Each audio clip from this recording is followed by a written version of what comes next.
Hello. I'm James Moran, and tomorrow I'll have spent 21 years in Dublin. You know, not 12. 21 years in Dublin. Dublin is, Dublin's responsible. 21 years in Dublin. It's responsible for every scar on my body. Every scar in my mind, every scar everywhere, all over me, And, I'm 21 tomorrow, and I was thinking, you get thinking about all the things that you do over your 21 years in Dublin. And what was the biggest thing that was done to me in Dublin over my 21 years?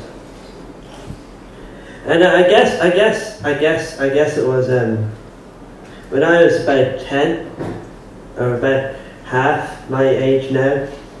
Not half my age tomorrow, so I'm 21 years tomorrow, but half my age today.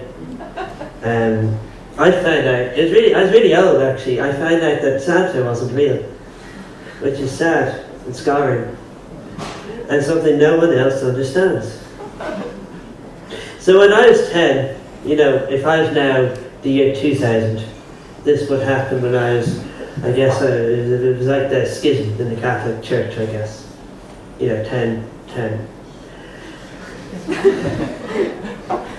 So when I was 10, Santa? Well, you don't see Santa, don't you? And your dad always knows where he's going to be. He goes to one shopping centre, and you go to that shopping centre because your dad knows. And when you're that age, you have 3 levels of faith, and you sort of have the stuff your friends tell you, and you believe that because they're your friends, and they're not going to lie to you. So it's like, the government built a boat, and the boat went at the speed of light, and then it went invisible. And of course they're not going to tell you about an invisible boat, and everyone went mad. And you believe that, and you believe all the nonsense. And then you believe your parents, and your parents say, "Oh, James, if you eat yogurt a lot, it'll give you worms." Or if you eat sugar, if you eat sugar, James, if you eat any more sugar, we'll be really angry. You believe that? You better believe it. And then you believe you have the 3rd level, which is sort of like God. And God's God, and God doesn't lie. And Santa sort of transcends all those levels, because your friend is like, Santa's real, and you go, I know that. And then your parents go, Santa's real, and you're like, my friends already tell me that. And then God tells you Santa's real. And God and Santa are the same, because they're both omnipresent, omnibenevolent. They both come down your chimney. And they both have your parents' handwriting.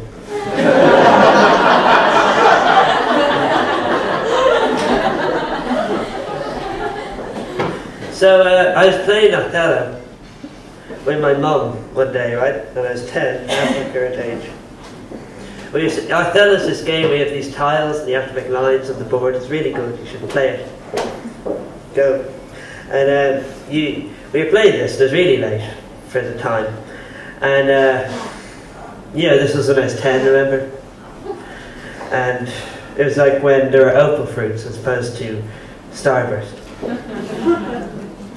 And we were playing Othello, so I was nervous because I'd been to Santa a while ago, and he looked a bit suspicious. He looked sort of unhappy, sad, depressed, maudlin. So I was thinking that's not how Santa or God acts. That's not what my friends said, that's not what my mum said.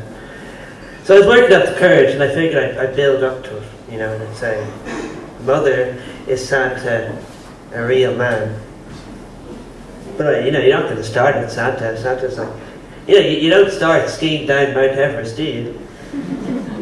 You start somewhere else, not Mount Everest. So I was like, oh, Mum,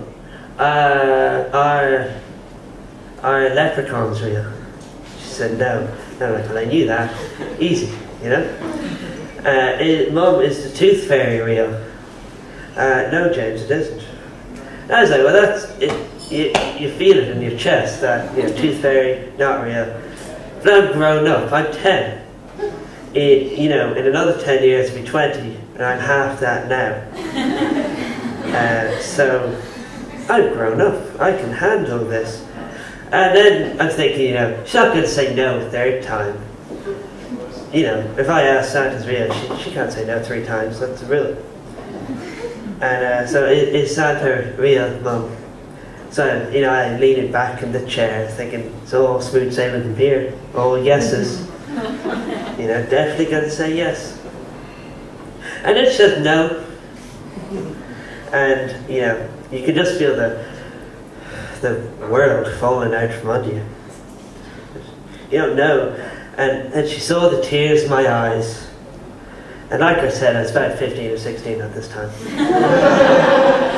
And she sees the tears in my eyes. And, you know, as only a mother can feel that pain going through her chest like a thing. And she did the worst possible thing she could have ever done. She tried to take it back. And then I was completely lost, because who do I trust, you know? First of all, I want Santa to be real. Because, you know, when my sister found out Santa wasn't real, right? She was worried about the presents. You know, I didn't care about the presents. No, I'm not that sort of guy, you know? I probably gave them all to charity. I probably was that sort of child, I can't remember. You know, I probably didn't even get presents. Because we were, you know, poor or something. Like you wouldn't understand. Sitting there with your €5 tickets. And anyway, so I wasn't worried about the presents. It was you don't want Santa not to be there. Just like you don't want your parents not to be there, or your presents not to be there. You want the present, don't you? So all I really wanted was the presents. But she tried to take it back, and for the next 2 weeks I tried to believe her, you know. 2 weeks, about as long as it takes to get a parcel in the post, you know. And what a parcel, you know, Santa not being real. A hell of a parcel. And, you know, I cried every night, every day. And she said, James, this is ridiculous, you know Santa's not real. I'm not going to lie to you anymore. And that really was the start of my existential crisis. Yeah, I felt if Santa's not real, what is, you know, is Eamon Defilera real? Is Eamon Defilera? Is Michael Collins? Are we actually a sovereign state? I've dust out my copy of the Oath of Allegiance. So I can read it because I'm what? Like I said, I'm about 18 or 19 at this point. And it shook me to my very core. So if you're ever looking at me and you're thinking, well, James looks a bit empty inside, you know, I haven't seen him in what, one or 6 months since he found out the news, you know, since he was about 20 and a half. You know, that's why. It's really because of Dublin. If I had to pinpoint a reason, you know. And we're here to celebrate Dublin. I really don't mean to put a dampener on it, but I want to say that Dublin, it ruined a child's dreams, you know, a 21-year-old child. So, just whenever anyone else gets up here and says Dublin's great, you know, Dublin. Thanks.